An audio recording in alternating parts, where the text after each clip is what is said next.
Okay. You find different. Does Paul, Alex find that different bands keep each other fresh and help with writing? Okay, that's the first question from Paul. No, because like kind of what I was saying to Piero, I just kind of wake up and do it. I do what I do. I'm not a master of all trades by any means as a musician. I'm not a guy who plays, even though I said earlier in the chat that I was learning all these jazz chords on guitar when I was a kid. I don't play jazz because that's not my thing. I don't play many styles at all. I just play hard rock, and I'm fine with that. If I was interested in something, I would certainly pursue it. And what I've realized in my life is I've narrowed things down to what I really truly care about, because what I truly care about is what I'll be best at and what I'll be most honest at and most convincing. And hard rock is my thing, and I never tire of it because it's an ocean of to be discovered. So to answer Paul Alex's question, I basically do what I do, and I hope to be getting better at it every year. And so, no, different situations, even though I mostly play in hard rock bands, different situations don't really influence the other. I just kind of wake up and do and go to work. And I love what I do. So I could see how someone who's really, really diverse, like Sting or something, might be influenced from one thing and bringing it back to this genre or whatever. But no, I would say no for me. And Paul asked another question.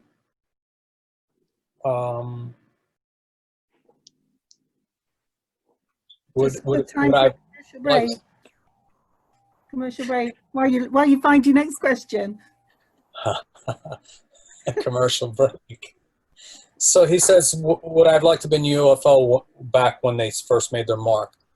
And of course I would have liked to have been a part of that crazy, incredible ride that they were on, that brought them from London to my town to see it as a kid.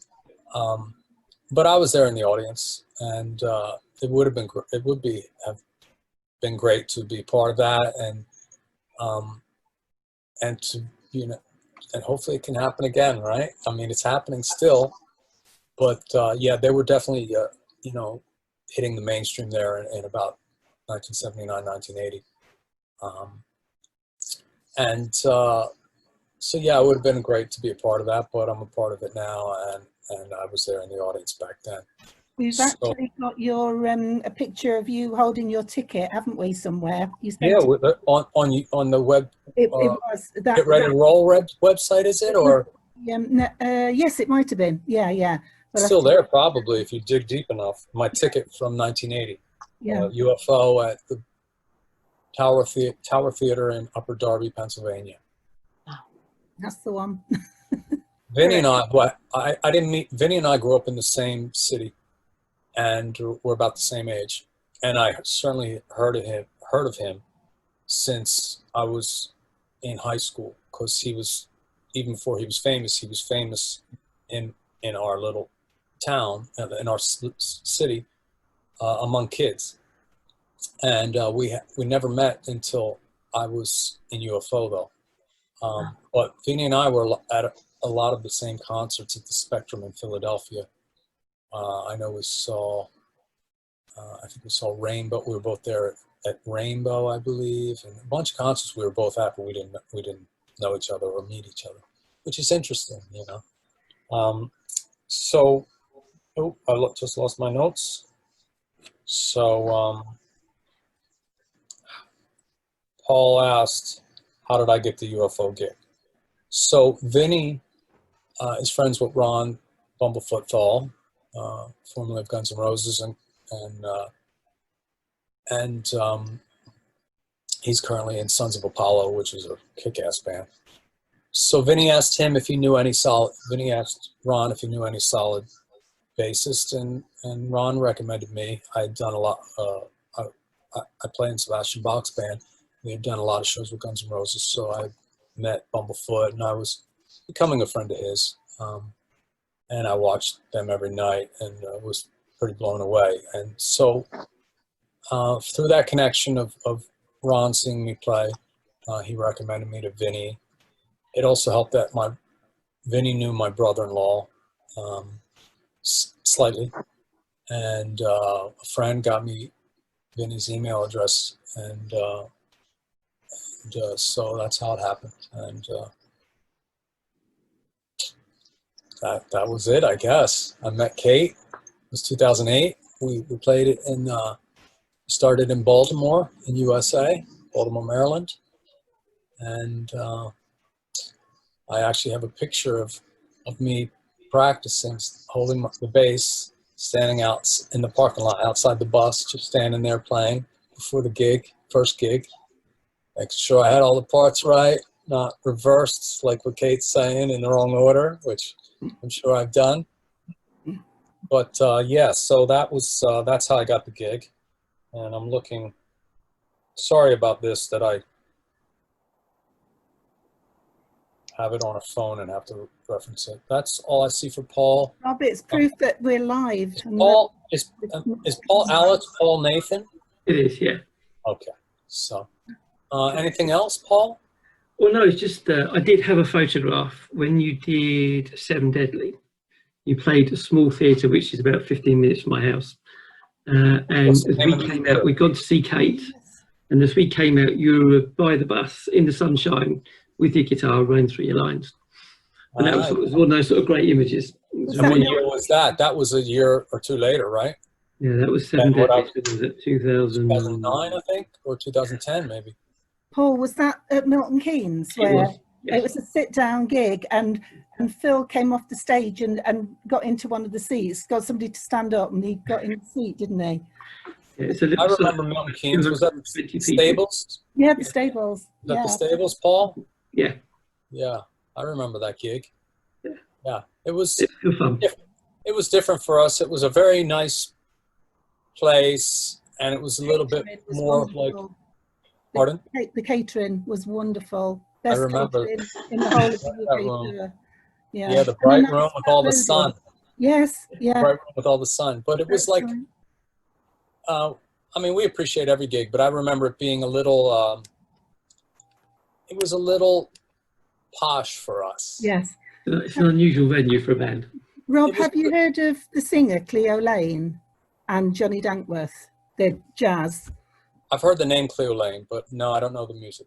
Right. Well, it's all jewellery and jazz. It's all scat, and isn't it, Paul? Yeah. It's scat, and that's their place. It's a musician. It's like goes on like that for hours, and that's her place.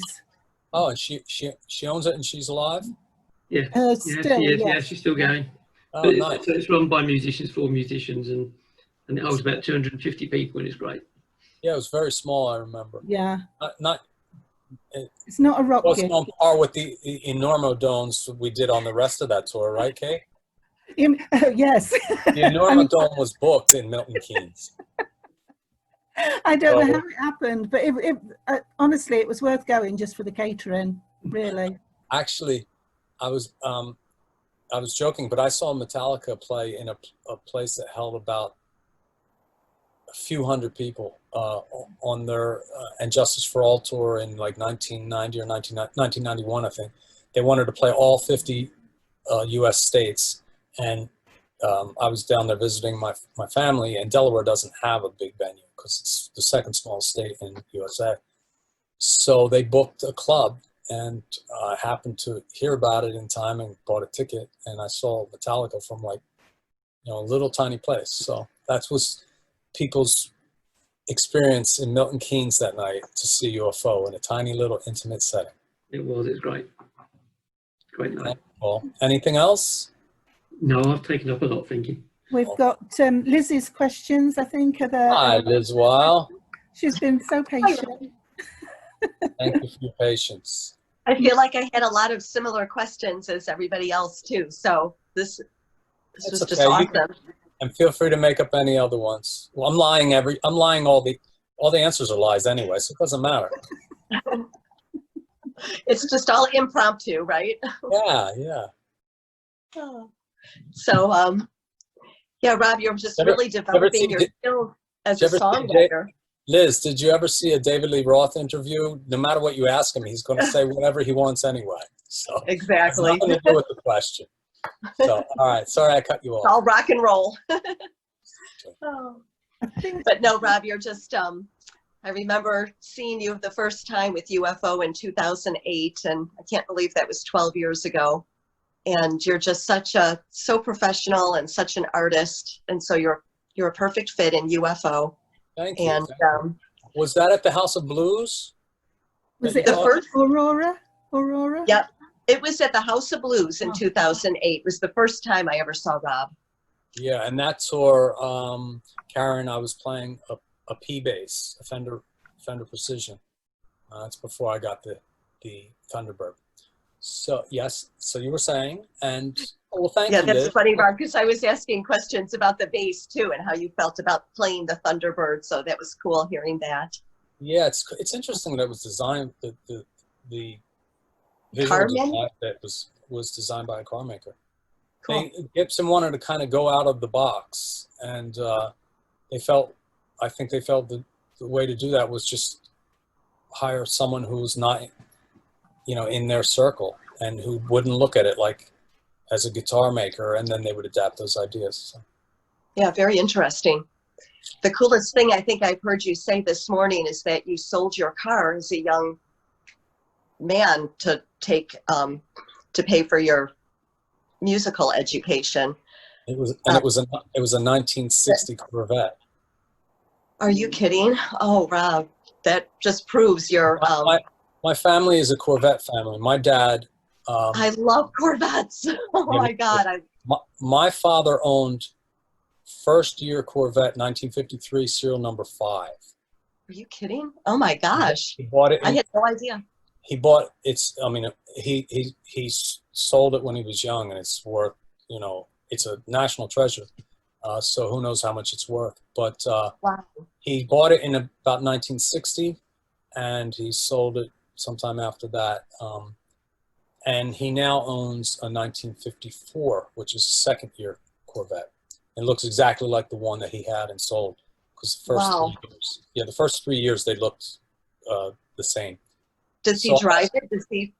He drives the 1954, yes. So I had a 1960, and I was restoring it, and I sold that for tuition to mainly, because there was no use in having it if I was going to move away, but also I wanted to show that I was very serious, and that was my most prized possession. So if I sold that, it sends a good message how serious I was, and I was very serious.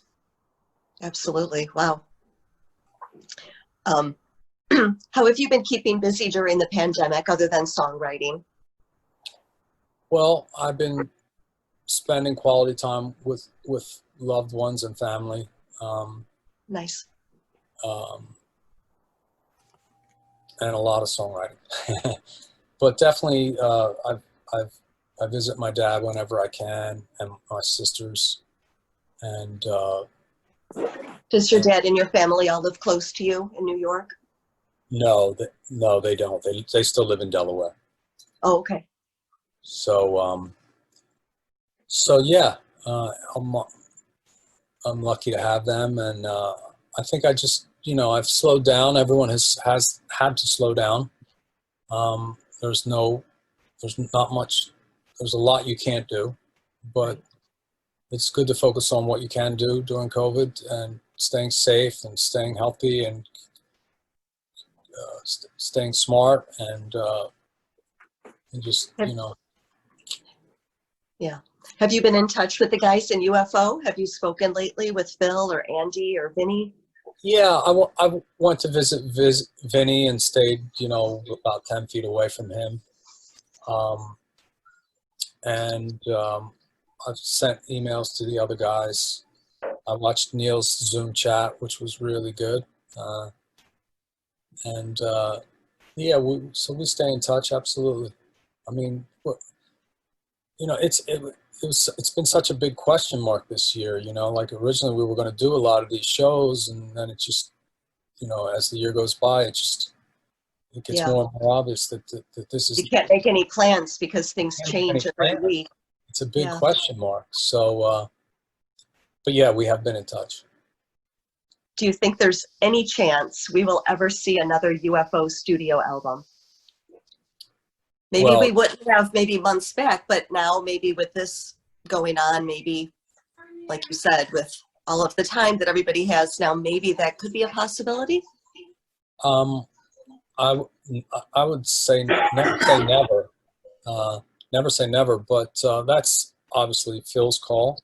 Yes. But I would be very excited about submitting songs for a new album, and that would be fantastic.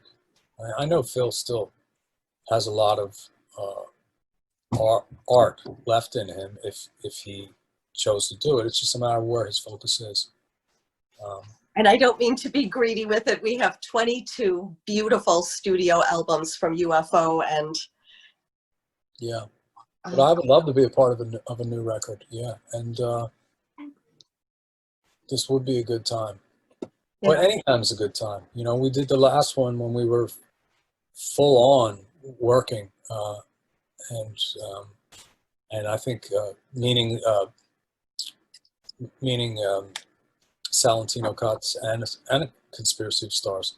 We were busy during those times, and Mhm. we still came up with great records. So I think, you know, anytime is good for me.